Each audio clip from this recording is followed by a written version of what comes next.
Part 19. Dahan-dahan kong minulat ang mga mata ko at unang bumungad sa akin.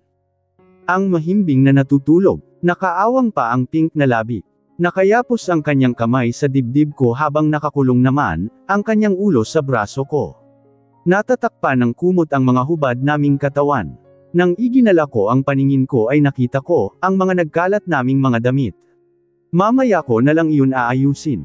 That night was memorable for me. Walang sapilitan na naganap. Ipinadama namin sa isa't isa kung gaano kalalim ang pagmamahalan namin. Ang dating gusto ko na mahulog din siyang kagaya ko ay natupad na, isa na lang ang gusto kong mangyari, bago ko siya iwandala ng trabaho ko. Napansin kong gumalaw siya kaya inayos ko ang posisyon ko. Nang idinilat niya ang kanyang mga mata ay sinalubong niya ako ng tingin. Umaga na ba? Paos niyang tanong. Tumango ako. Let's wake up, then. Aalis na tayo mamayang hapon. Ayaw ko pa. I know she's sore down there but I want another round. Umiling ako, saka bumangon at pumosisyon sa kanyang dibdib, ikinulong ko siya sa mga bisig ko. Napatili siyang bigla. Ano ba, Dan? Magbihis ka nga, sigaw niya, sabay takip ng mga mata. Lumantad kasing bigla ang hubad kong katawan. Humalaklak ako at inalis ang isa niyang kamay. Come on, Thina, madalas mo na kaya yan nakikita. Pilyo kong ngumisi. Ano ba, gumising na tayo. Pilit niyang pinapatuwid ang pagsasalita niya pero walang nangyari. Umiling ako, ayaw ko. Please, Thina, isa pa. Noong napansin ko na tatanggi siya ay hinagkan ko na agad ang labi niya. Nang kumalas ako ay natulala siya sa ginawa ko. Hindi pa ako nagtutubrush. Sigaw niya. Mas lalo akong ngumisi, I know and I don't care. Sabay pasok ko ulit sa kanya, mahabang ungol ang kumawala sa kanyang bibig. After this round, sabay tayong magtutoothbrush at maligo sa banyo, bulong ko at gumalaw na. Nabitin talaga ako sa isang araw at isang gabi naming bakasyon sa Barcelona. Kailangan na naming umuwi dahil may mga pasok pa kami. Ang totoo niyan, kaya ko pa naman talagang mag-leave pa ng mahaba, ito lang namang si Thina ang ayaw na manatili pa kami rito. Hindi naman porke HR siya, hindi na siya pwedeng mag-leave ng matagal. Noong umuwi na kami galing ng Pinas ay hindi na ako nakaisa pa kay Thina. Paulit-ulit niya yung iginiit sa'kin na kailangan niya raw magpahinga. Kaya wala tuloy akong nagawa. How's your vacation in Barcelona? Iyon ang tanong ni Dad matapos ang meeting namin kasama ang ibang members ng board. Nginitian ko si Dad na nakasandig sa round table. It was a great day for us, Dad. An unforgettable one. Naalala ko tuloy yung magkasama kami lalo na ang mga nangyari noong gabi na iyon. Good, he said smilingly. But did you tell that you need to go to America by next week? He asked with concern. Napawi ang ngiti ko at nagseryosong bigla. Damn. Ang totoo niyan ay nahihirapan pa akong banggitin iyon sa kanya, dahil kakaayos pa lang namin. Kaka-propose ko pa lang sa kanya ng kasal at dapat sa mga susunod na araw ay aasikasuhin ko na ang kasal namin. I didn't even mention it on here, nabasag ang boses ko. My dad sighed and stared at me. You need to tell her, son. Alam kong hindi tama pa ang panahon na maghiwalay kayo, dahil kakaayos nyo pa lang.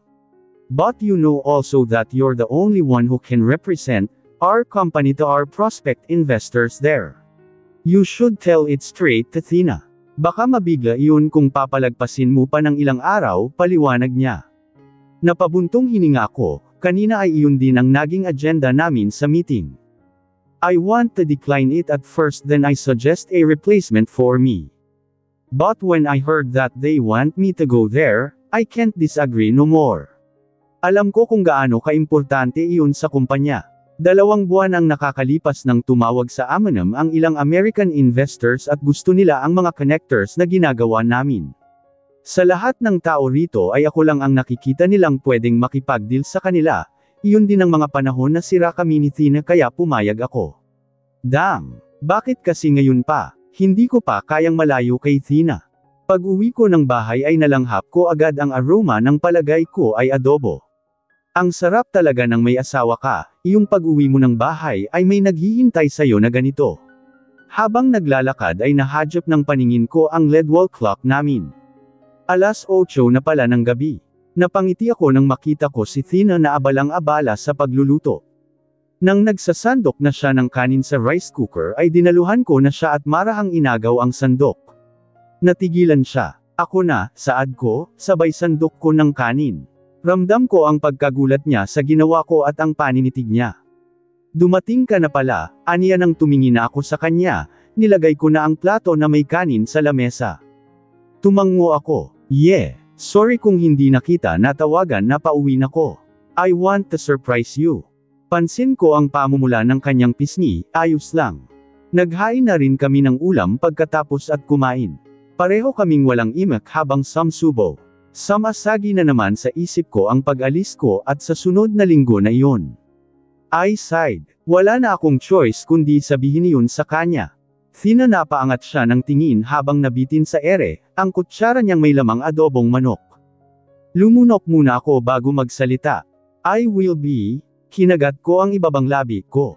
I will be heading to America by next week. Mas lalong nanahimik sa bahay nang dahil sa sinabi ko. Hindi nakasalita si Tina. Tinignan niya ako na parang tinitimbang ang sinabi ko. Kailan ang balik mo? Hindi niya naitago ang pagkabasag sa kanyang boses. Tinignan ko siya ng mataman. By a month. Hindi ko alam, actually, kailangan kasi na mapapayag ko muna ang mga investors doon sa proposal na ginawa ko bago ako makauwi. Doon na rin namin gagawin ang planta para sa DJM. Napansin ko na habang nagpapaliwanag ako ay nakatitig siya sa akin. Her eyes are full of emotions. What are your thoughts, my wife? Tina, tumikim siya at nagpakurap-kurap, sige. Hindi na siya nagsalita pagkatapos. Tahimik lang siyang ngumunguya at mukhang may malalim na iniisip. Tina, please, tell me, anong iniisip mo? Natapos na kaming kumain at lahat ay hindi pa rin siya nagsasalita. Dapat nga ay tutulungan ko siya sa paghugas ng plato, ngunit pinigilan niya ako at nasabi na lang niya na magpalit ako ng damit dahil nakapang office attire ako noong kumakain. Alam kong nabigla siya dahil sa mukha niya pa lang ay hindi niya iyon inaasahan. I'm gonna miss my wife. 1 month is like a year for me. Mamimiss ko agad ang mga luto niya, ang tawa niya at ang lahat sa kanya. Napabuntong hininga ulit ako. Sana, mabilis lang na lumipad ang 1 buwan para sa aming dalawa. Nahagap ng mga mata ko si Tina na nagtungo naman sa veranda ng aming bahay. Nakatalikod siya sa akin at nakahawak siya sa railings. Tinatanaw ang maganda naming garden sa labas. It's already 9 o'clock right now and I can see the moonlight and stars. Kanina pa siya tahimik at doon ako nangangamba. Hindi na ako nakatiis at nilapitan siya. Hinawakan ko ang railings na kung saan ay ikinulong ko na siya sa mga bisig ko. Nakita ko ang pagdapo ng mga mata niya sa mga kamay ko. Nilapit ko ang sarili ko sa kanya at binulungan siya sa punong tainga niya. Can I hear your thoughts, wife? Nanigas siya. Palagay ko ay nangilabot siya sa aking boses. Nakita ko ang pananayo ng kanyang balahibo. Damn, I'll miss my effect on her. What do you mean? Naguguluhan niyang tanong. Hinilig ko ang ulo ko sa kanya. Huwag mong sarilinin iyan, Tina. I know you're upset. At kahit hindi mo sabihin, ramdam ko. I want you to open your thoughts on me, my wife. Hindi siya nakatugon sa sinabi ko. Pinakiramdaman ko ang bawat kilos niya. Ramdam na ramdam ko ang paggalaw ng kanyang tiyan. Mas hinilig ko ang gilid ng ulo ko sa kanya. Gusto ko na makontento muna sa ganito, kung hindi niya sasagutin ang tanong ko ay ayos lang. Hanggang sa naramdaman ko ang malalim niyang paghinga. Pinaluwag niya ng bahagya ang pagkakapulupot ng mga bisig ko sa tiyan niya. Magtataka sana ako kung bakit pero nagulat na lang ako nang humarap siya sa akin nang walang pasubali. Naghuramantado bigla ang puso ko, dahil sa lapit ng mga mukha namin. Tagos hanggang buto ang titig na ibinibitaw niya sa akin. Bumagsak ang titig ko sa labi, niyang nakaawang. Damn, I tempting to kiss her but I need to know what's in her mind first. Huminga pa siya uli ng malalim at kinuha ang tingin ko, matagal ka ba roon? Her voice croaked. Tumango lang ako sa tanong niya. If you don't want me to go there, I can tell Dad that he can find another replacement for me. No, maagap niyang pagpigil. Ikaw ang kailangan doon. You should be there because you're their head. Napabuga ako ng hangin. Hinaplos ko ang kanyang pisngi. Matiim ko siyang tinignan. I'll miss you, Thina. Kahit isang buwan lang iyon, mahirap iyon sa akin. Sorry for being clingy pero iyon talaga ang nararamdaman ko. Ang hirap na mawalay sa'yo ng isang buwan. Pumungay ang kanyang mga mata, dumaan ang ngiti sa kanyang labi. Napakunot noo ako, why? Are you smiling? Hindi kaya iyon nakakatawa. Napatawa siyang bigla. Ramdam ko ang pag-alog ng kanyang tiyan, nangangati na akong halikan ka, Thina. I know. Huminga siya ng malalim ulit. Mamimiss kita, dan alam kong malayo ang Amerika para sa ating dalawa. Kumpara sa ibang tao na taon ang tinatagal bago ulit sila magkita, tayo, buwan lang, nahihirapan na. Ang hirap din talaga, aniya. I'll always make it a point that I'll contact you every day. Nandyan naman ang Skype at FaceTime. Tumango siya, mag-iingat ka roon. Ikaw rin. Don't forget to eat 3 times a day, alright. You look so thin. Opo, sambit niya. Nagkatitigan kami. Dam ako ang tingin ko sa labi, niyang mamasa-masa. I love you, my wife. I'm going to miss you. Pag nagkabalik ako rito, hindi na ako papayag na malayo sayo. Alam kong may sasabihin pa siya noong mga oras na iyon, pero agad ko na siyang sinunggaban ng halik. Nang mapapikit ako ay naaninag ko pa ang panlalaki ng kanyang mga mata. Tinagilid ko ang aking ulo at binagalan ang paghalik sa kanya. Sinipsip ko ang kanyang ibabang labi, dahilan para mapaungol siya. Niyakap ko ang sarili ko sa kanya lalo at naging mariin ang paghalik ko ngunit mabagal pa rin. Pumaikot ako ng posisyon para mailakad ko siya papasok sa aming kwarto. Hindi pa rin namin pinuputol ang mga labi namin sa isa't isa. Nagpatianod naman siya. Sinilip ko ang hitsura niya. Napapikit siya habang ninamnam ang bawat galaw ng labi ko. Damn! I want her in our bed now. Sa wakas ay naramdaman ko ang paanan ng kama. Maingat ko siyang inihiga roon. Kumalat ang maalon niyang buhok sa kama. Dinilat niya ang kanyang mga mata. Her eyelashes are so beautiful. I could see different emotions in her eyes. Kahit na ang refleksyon ko ay kita ko rin. I love you, Dan. I will miss you, bulong niya. Napapikit ako. I want her now. I will be always into her. I love you, too, bulong ko at muli siyang hinalikan. Nilasap ko ang labi niya pagkatapos ay pinaliguan ko ng halik, ang kanyang noo, ang kanyang punong tainga, alam kong nakikiliti siya sa ginagawa ko, dahil magkahalong ngisi at ungol ang ginagawa niya. Hinalikan ko rin ang ilalim ng kanyang baba at ang gilid ng kanyang leeg. Habang ginagawa ko iyon ay inabala ko ng tanggalin, ang kanyang silk-made na damit na button-down. Nanginginig pa ang mga kamay ko sa ginagawa ko. Napakalma lang iyon nang maramdaman ko ang mainit na kamay ni Thina na hinahaplos ako. Nang tuluyan ko na iyong mabuksan ay agresibo kung hinalikan ang kanyang collarbone. Napadaing siya agad sa ginawa ko. My stares got dark when I saw her black lacy bra. I unhooked it on her front. Nilapit ko ang mukha ko at kinagat iyon. I looked at her teasingly. Napakagatlabi siya sa ginawa ko. Damn, she's so sexy and hot. Nang tumambad sa akin ang umbok ng kanyang dibdib ay agad ko iyon hinalikan. Naple-iyad ang kanyang katawan. Nilero ko ang aking dila habang ang kabilang kamay minamasahe ang kabilang dibdib niya. Papalit-palit ako ng pwesto roon. Naramdaman ko ang marahan niyang paggalaw sa ilalim ko kahit na may manipis pang tela na humaharang sa amin. Nadudungol pa niya ang akin. Napangisi ako. Wait for a while, Thina, we will go there. I'll take you there, I promise. Nang maramdaman ko ang pagtigas ng kanyang dalawang dibdib ay hinalikan ko ang kanyang tiyan. Suot pa rin niya ang kanyang pink na pijama. Hindi na ako makapaghintay ay hinubad ko na iyon at tinapon kung saan. Ang natira ay ang kanyang pink na panty. Hubad na siya noong mga oras na iyon. I teasingly licked it. Dan ungol niya. Parang kinakapos siya ng paghinga dahil sa ginagawa ko. What is it, my wife? Paus kong bulong habang patuloy ang ginagawa ko. Naramdaman ko ang kamay niyang sinasabunot ang buhok ko. Please hinabol niya ang kanyang paghinga. Please what? I asked. Take it off. As you wish. Walang habas kong pinunit ang kanyang panty at sinunggaban iyon ng halik. Napasigaw siya at napaiyak sa ginawa ko.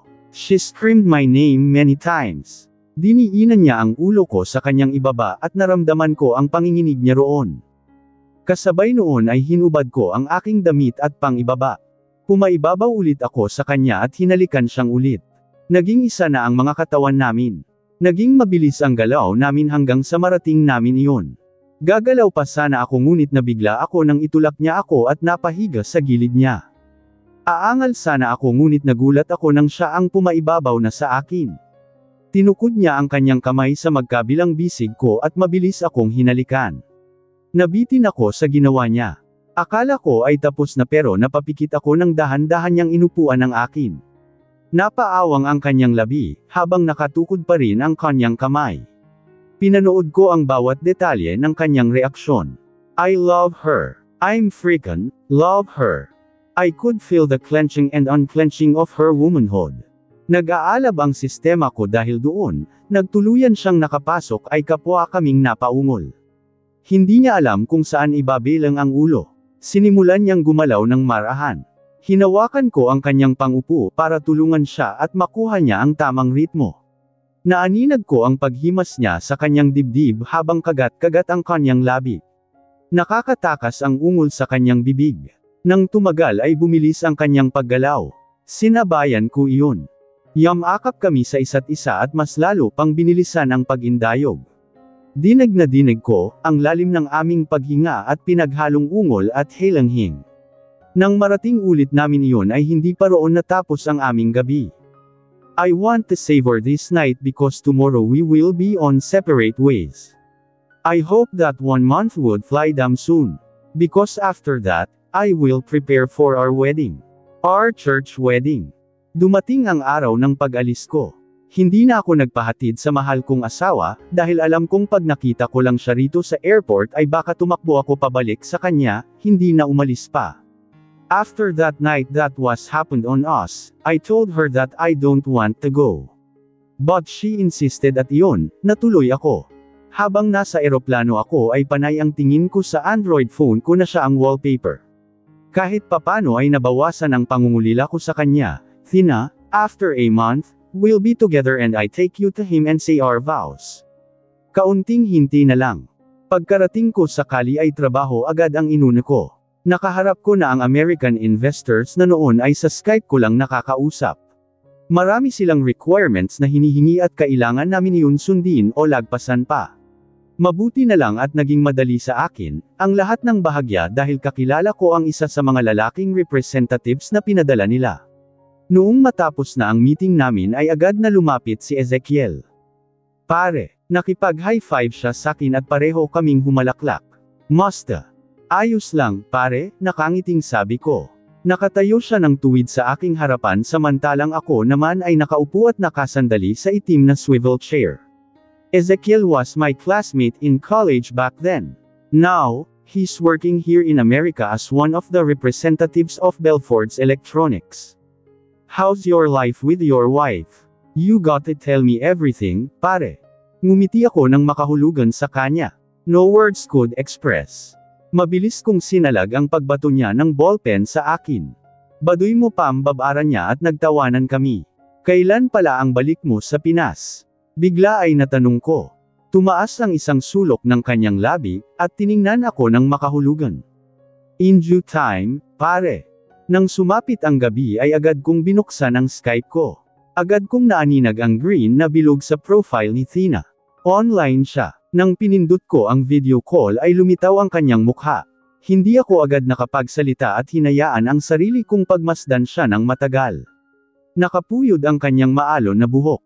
Mukhang kakahilamos lang niya ng mukha base na rin sa hawak niyang puting bimpo. How are you? I asked. Still staring at her smiling face.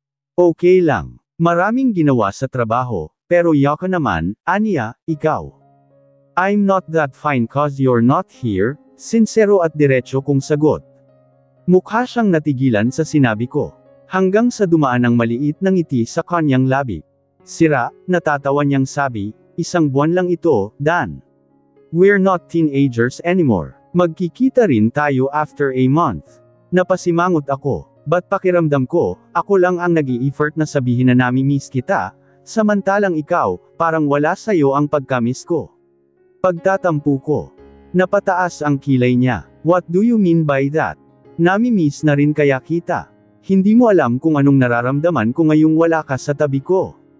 I'm trying to be happy, kahit na ang totoo niyan, miss na miss kita. And can't you feel it?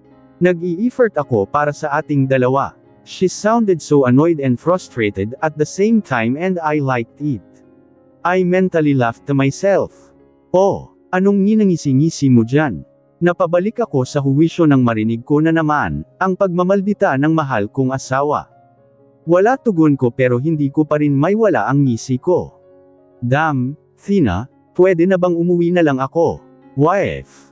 Ano, sa pag-uwi ko, kasal natin agad ang aasikasuhin natin. Mas lalo akong napangiti. Nang maaga ng atensyon ko ang biglang pagkinang ng singsing sa kanyang palasensengan. My heart melted on the scene. Bumalik ang tingin ko sa kanya at nakita ko siyang tumango ng marahan. What do you want? A beach wedding. The traditional one. Kahit na ano. Ang mahalaga, makasal ulit tayo, aniya. And then, I'm planning to have our honeymoon in Paris. Kahit na malabo ang screen ay nabakasan ko ang kaunting pamumula sa magkabila niyang pisngi, honeymoon. Yes, my wife. Honeymoon? Nakangisi kong tugon. Tumaas ulit ang kilay niya. Bakit parang feeling ko, doon ka pa na-excite? I chuckled. Of course you know, that'll be the main course of our relationship, I teased. Umirap siya at umismid. Lalo tuloy akong natawa. Dan, bigla akong huminto sa pagtawa sa kaseryosohan ng kanyang boses, please promise me one thing.